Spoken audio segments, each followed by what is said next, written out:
गंवार जिठानी modern देवरानी। अर्पिता की शादी राकेश से तय होती है, जो एक सरकारी नौकरी करता था।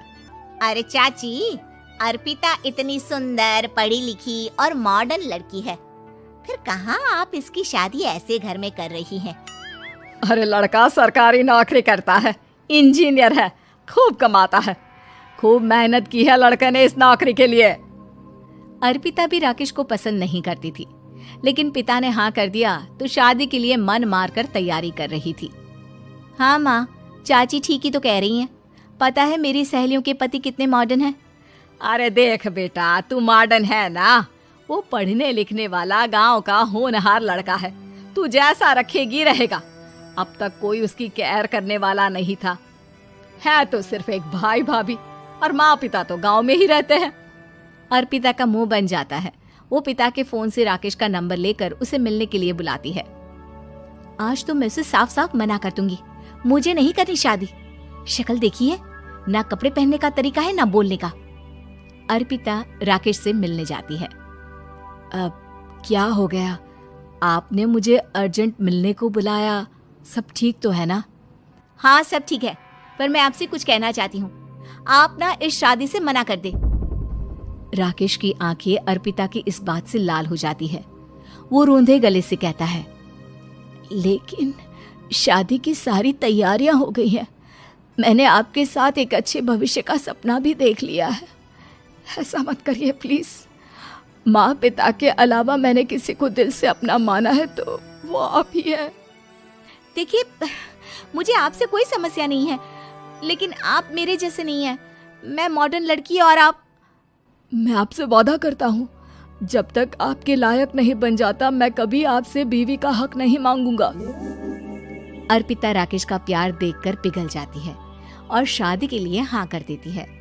दोनों की शादी हो जाती है, लेकिन शादी के बाद राकेश की भाभी, जो कि पूरी की पूरी देहाती थी। ए राकेश, उठ, जब पानी भर कर ला, और तेरी बीवी को बोल के चूल्हा लगा दिया है, रोटी बना ले। क्या है ये सब, और तुम्हारी भाभी इस तरह चिल्ला क्यों रही है? अब क्या करूं, भाभी ही खाना बनाती है और मुझे पढ़ने के लिए इस घर में रखा, तो मैं घर का सारा काम कर देता हूँ। अब तुम आ गई हो, अपने तरीके से देख लो। ये मकान तो तुम्हारे पापा ने बनवाया था ना, शहर में, ताकि बेटा पढ़ाई कर सके। हाँ, पर भाभी ही पूरे घर में रहती है। ठीक है, देखो अब। अर्पिता बाहर जाती है। सूट पहनी अर्पिता को देखकर जेठानी का पारा हाई हो जाता है। ए शहर की हीरोइन, यहाँ ना चलेगा ये सब, समझी? साड़ी पहनो, साड़ी।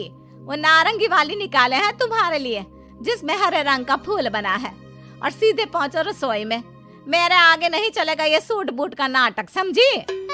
देखिए भाभी, आप बड़ी हैं, आपने राकेश की पढ़ाई में मदद की, लेकिन ये मकान इनके पिताजी का है, तो मैं अपना पोर्शन अलग कर रही हूँ। मैं आज से आपके साथ नहीं रहूंगी। जेठानी का तो मानो पारा ही हाई हो जाता है।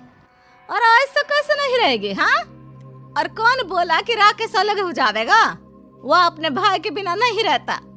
आज देखिए तो, देखिए कल के आई छोरी क्या बोल रही है।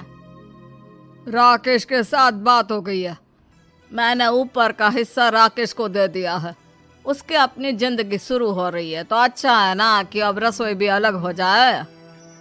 अर्पिता राकेश की ओर फक्र से देखती है कि उसने अर्पिता के लिए स्टैंड लिया। अर्पिता बाजार में जाकर सारा रसोई का सामान ले आती है।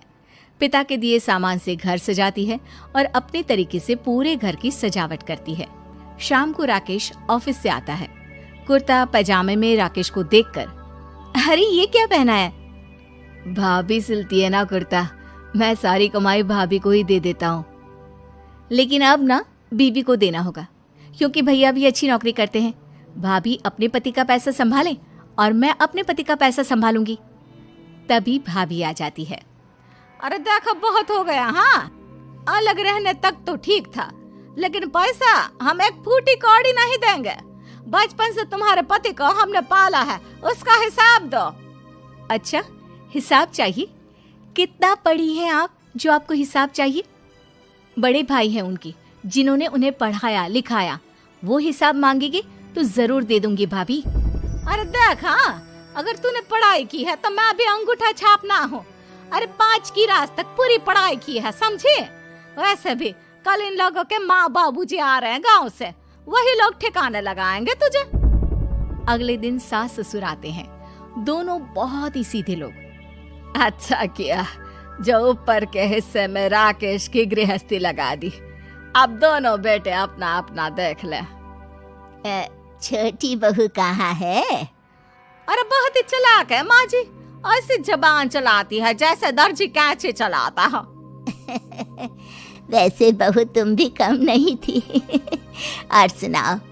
तभी छोटी बहू सास ससुर के पैर छूकर उन लोगों को चाय और नाश्ता देती है। माँ जी, आप थक गई होंगी, मैं खाना लगा देती हूँ, ऊपर आ जाइए चाय पीकर। अरे बस बस, यही रहेंगे वो, क्योंकि बड़ी बहू मैं हूँ। हमेशा से इनके माँ बाबूजी मेरे पास ही आए हैं। चलिए माँ जी, आप ना किचन में खाना बनाइए, मैं जरा बाजार होकर आती हूँ और फिर साथ में खाना खाते हैं। जेठानी बाजार निकल जाती है और सास ससुर बेचारे घर पर अकेले। फिर दोपहर को, माँ जी, मैंने आप सभी के लिए खाना बनाया है। माना मैं छोटी हूँ, लेकिन अच्छा लगेगा अगर आप लोग मेरे साथ रहें। वैसे भी यहाँ है कौन बेटा, चलो ऊपर राकेश के पास ही चलते हैं। सास ससुर दोपहर का खाना खाकर वहीं आराम करने लगते हैं कि जेठानी आ जाती है। अरे वाह, ये तो वही बात हुई ना, कल की आई को पूरा परिवार और हम अकेले के अकेले। भाभी देखिए, परिवार में प्यार से रहा जाता है, ना कि चालाकी से। अम्मा खाना कैसे बनाती, पहले ही गांव से थक कर आई हैं।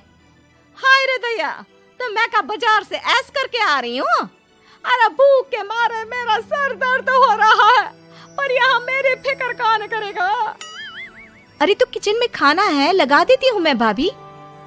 बड़ी बैठकर खाना खाती है और शाम को जब राकेश घर आता है। अरे राकेश, तू तो पूरा हीरो लग रहा है इन कपड़ों में। ऐसे कपड़े पहले क्यों नहीं पहनता था? राकेश बीवी की तरफ देखता है और फिर कहता है, माँ, पहले पहनाने वाली नहीं थी ना। हाँ हाँ, और हम जो हाथ से सिल सिल कर कुर्ता पहनाते थे उसका का?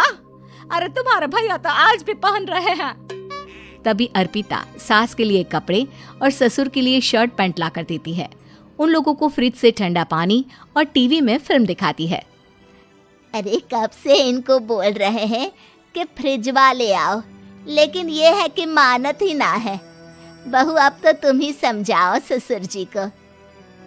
नहीं पापा, आप फ्रिज मत लीजिए। अरे वाह रे छोटे, खुद फ्रिज का ऐसे का मजा ले, और इनकी माँ के पास फ्रिज भी ना हो। अरे देखा पिताजी, देखा माँ जी कब बोल रही है। अरे उसकी पूरी बात तो सुन लो कि वो क्या बोल रही है। वो इसलिए क्योंकि अब माँ जी और पापा यहीं रहेंगे मेरे पास। घर को घर सिर्फ मॉडर्न या गांव की सोच नहीं, बल्कि संस्कार बनाते हैं भाभी, और संस्कार अच्छे हो तो सब सही हो जाता है।